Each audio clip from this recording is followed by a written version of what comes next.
کر سکتے ہیں. جیسے کہ ابو ہریرہ رضی اللہ عنہ کے حدیث میں آتا ہے کہ یہ بھوکا تھا، اس کی بیوی بچے بھوکے تھے، وہ آیا اور کچھ کھجوریں چرانے لگا، آپ نے پکڑ لیا اور کہا آج تو رسول اللہ کے پاس تجھے پیش کر، کہا مجھے معاف کر دو، بہت بھوکا غریب آدمی ہوں، بچے بھوکے تھے، کچھ لے جا رہا ہوں. کہا ٹھیک ہے کل نہیں آنا، اس نے وعدہ کیا کل نہیں آؤں گا. جب فجر ہوئی رسول اللہ کو بتایا، اللہ کے رسول صلی اللہ علیہ وسلم نے کہا کہ وہ آج بھی آئیں گا. ابو ہریرہ رضی اللہ عنہ کہتے اب تو میں مستعد ہو گیا، رسول اللہ نے کہہ دیا تھا آج آئیں گا. جب رات ہوئی تو میں انتظار میں تھا اور واقع میں آیا ہو، میں نے پکڑا اس کو، کہا آج تو رسول اللہ کے پاس لے جا کر ہی رہوں گا تجھے، آج بھی چوری؟ تو کہا نہیں میں بہت پریشان حال ہوں، مجھے معاف کر دو، اب نہیں آؤں گا، وعدہ کرتا ہوں. کہا ٹھیک ہے. رسول اللہ صلی اللہ علیہ وسلم فجر میں پوچھا ابو ہریرہ کیا ہوا؟ تو کہا اللہ کے رسول وہ پھر آیا تھا آپ نے جیسا کہا تھا، پھر بہت گزارشات کی، میں نے چھوڑ دیا، آج اور آئیں گا. کہا ٹھیک ہے. ابو ہریرہ رضی اللہ عنہ فرماتے آج تو میں نے طے کر لیا اس کو آج چھوڑوں گا نہیں.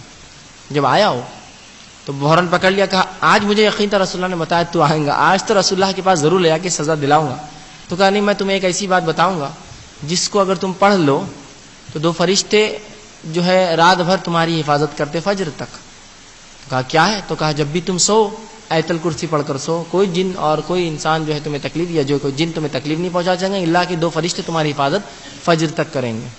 جب یہ کہہ کر چلے گا ابو ہریرہ رضی اللہ عنہ صبح فجر میں پہنچے. کہا کیا ہوا آج تمہارے غلام تمہارے قیدی کا؟ کہا رسول اللہ آج بھی آیا تھا، میں نے تو پکڑ لیا اس کو، آپ نے چونکہ کہا تھا، لیکن بہت گزارشات کی اور کچھ چیزیں مجھے بتا کر گیا، میں نے چھوڑ دیا. کہا کیا کہا؟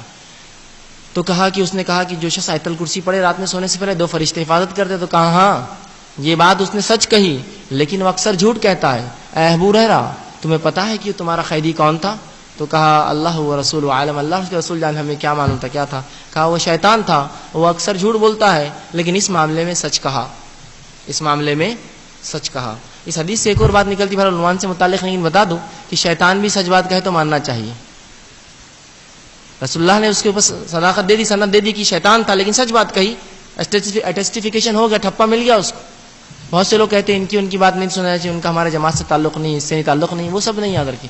حق بات جو بھی بولے، کوئی بھی انسان بولے اس کو لینا چاہیے ہمیشہ، حق ہوتا ہے، ٹھیک ہے. اور باطل پھر کوئی بھی بولے، کتنا ہی بڑا اور چھوٹا آدمی ہو، اس کو چھوڑ دینا چاہیے. اس حدیث نے بہرحال یہ چیز ہی بتائی ہم کو کہ حق بات جو بھی دے. شیطان تھا، جھوٹ بولتا، لیکن کہا اس بار سچ کہا، رسول اللہ نے اس کو دے دیا. تو اللہ اور اس کے رسول کی سند آ جائے کسی کی بات پر تو وہ بات حق ہو گئی، پھر یاد رکھیے اس کو جھٹلایا نہیں جا سکتا. نہیں انہوں نے بولے اس لیے چھوڑ دینا صحیح بات نہیں. بہرحال یہ تو ان کی اقسام